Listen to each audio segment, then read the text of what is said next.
Welcome back to Coast Vue. I really enjoyed that conversation with Amanda and Todd.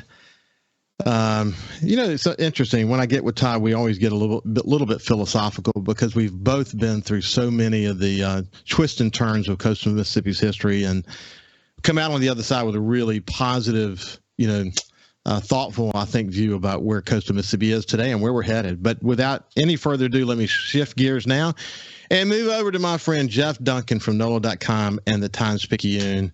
And he wrote the book on Sean Payton, and Drew Brees literally wrote the book. And the biggest news continues to be Sean Payton, and we'll get the latest on that as well. So how you doing, my friend? Oh, man, Ricky, the off-season's supposed to die down a little bit. You're supposed to actually, get a little bit of a break, and it just doesn't happen anymore with the NFL. I mean, it's 24/7, round-the-clock coverage. And you're right, the Sean Payton story is actually maybe the biggest story in the NFL right now. Okay, so look, because you wrote the book, I can only imagine that everyone sort of wants to get the insights of Jeff Duncan to see if you got some insider information that others don't have. Certainly you have perspective that others don't have. Tell me about that swirl of activity. Yeah, look, it is a whirlwind. Right now you've got a bunch of different markets that are, have media outlets there like we know. And their biggest story is the head coach opening in their town. So from Phoenix to Denver to Houston to Charlotte and somewhat New Orleans, because this directly impacts the New Orleans Saints if Sean Payton gets a job. You've got all these media outlets trying to chase this one story, Sean Payton involved in all those teams and the interview process. So it's just been a madhouse, to be honest with you. Denver especially. I don't know. I didn't have any idea the fan base there. I should have known, but they are rabid over this coaching search for the Broncos. And any little morsel of news that gets out is just a feeding frenzy for the media outlets. So I've tried to take a step back now because, it's just been a Shark Tank, to be honest with you. I can only imagine. Listen, I noticed yesterday. Everyone's tried to have their spin on it. The message has been consistent. Here are the teams that are interested. Denver really wants him. Others may want him. He probably won't go to Charlotte because Saints will never let that happen. Gonna have to bring the goods if you want him, and you're gonna have to bring a Brinks truck to get him for personally in terms of the contract with Sean Payton. All those stories are kind of out there moving around. But then the one that broke yesterday said he's probably not going to take a coaching job. He's probably going to come back. You said that's always going to be an option. But that got shared a lot of steam around the fact that he's probably not going to accept the job.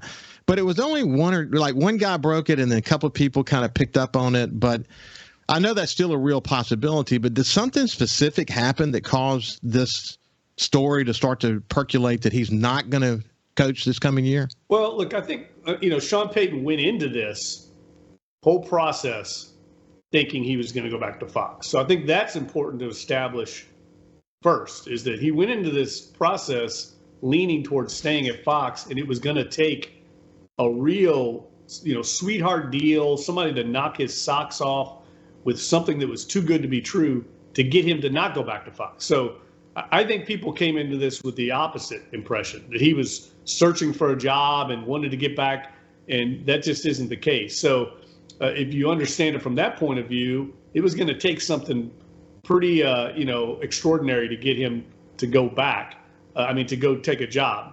Now, having said that, and I think we've talked about this on the show, Ricky.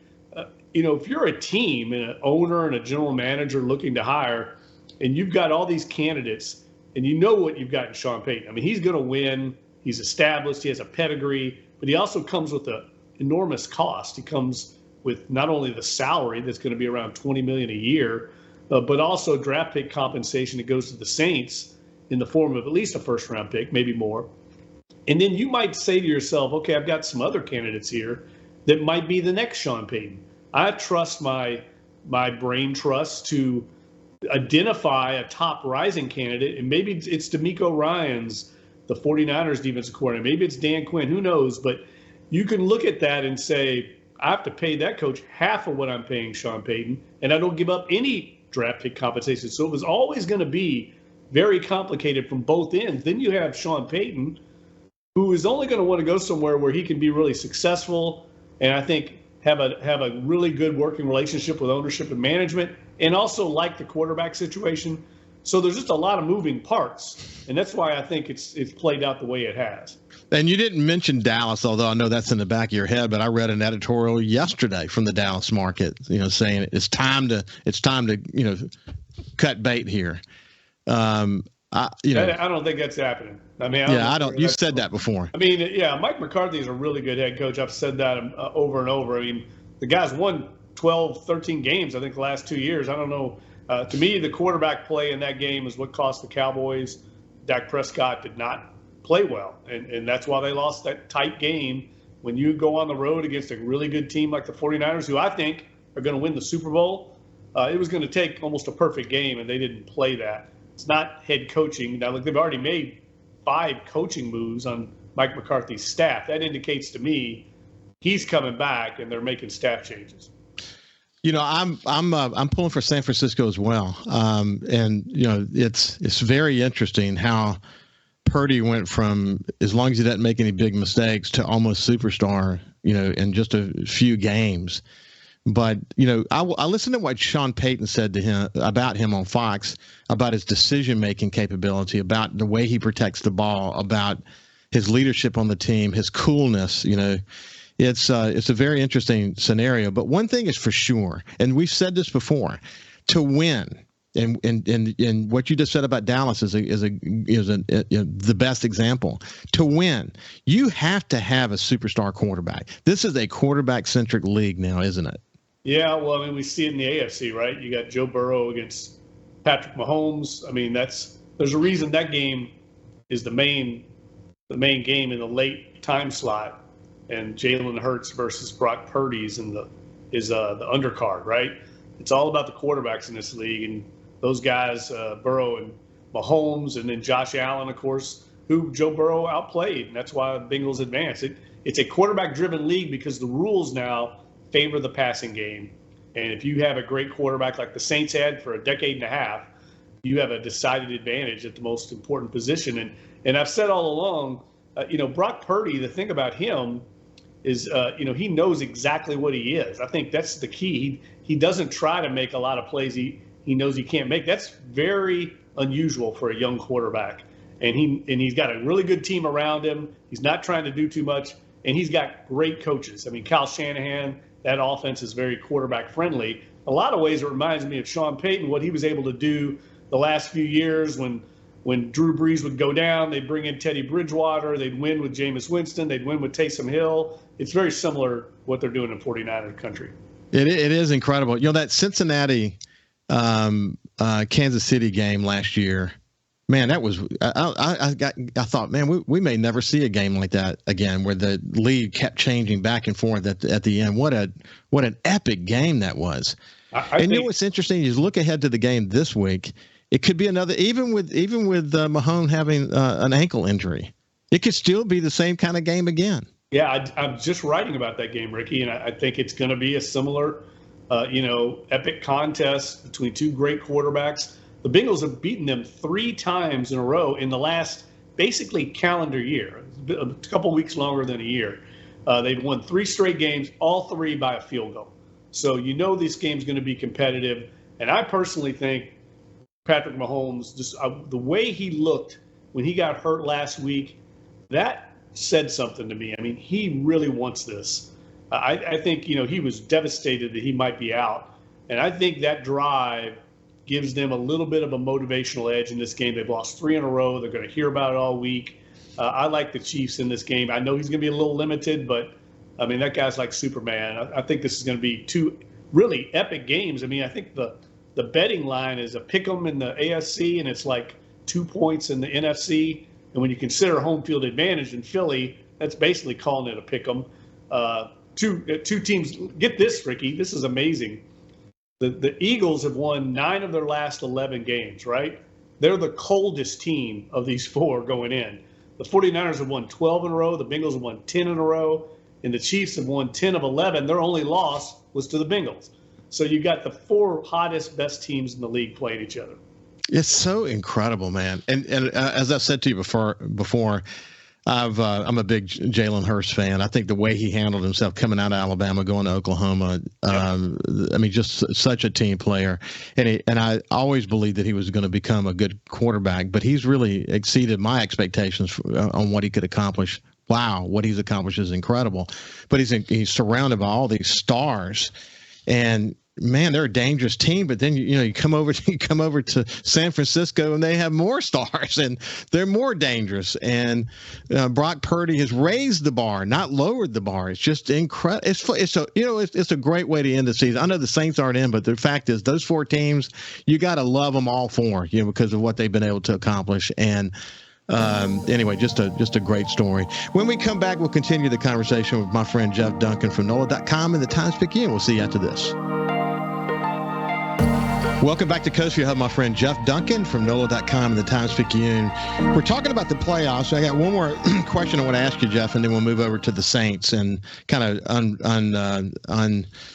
wrap that a little bit. That's a complicated thing they've got to do, to go into next year. But these four teams that are in the playoff now, maybe the best four matchups that we've ever seen before. What's your view on that? Yeah, look, I mean, you got the four hottest teams in the league, like I mentioned, four of the five best records in the league. Usually you end up with one kind of upset team that finds their way in there. That didn't happen this year.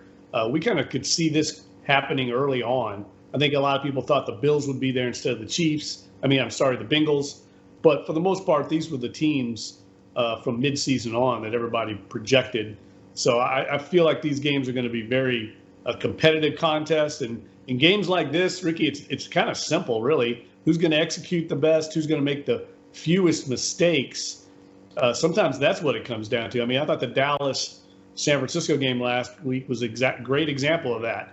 Those were two very evenly matched teams, and the Cowboys made the most mistakes. And San Francisco was able to make a few big plays, right? The big long pass to Kittle at key times, and was able to eke out that game. That's similar to what I expect this week.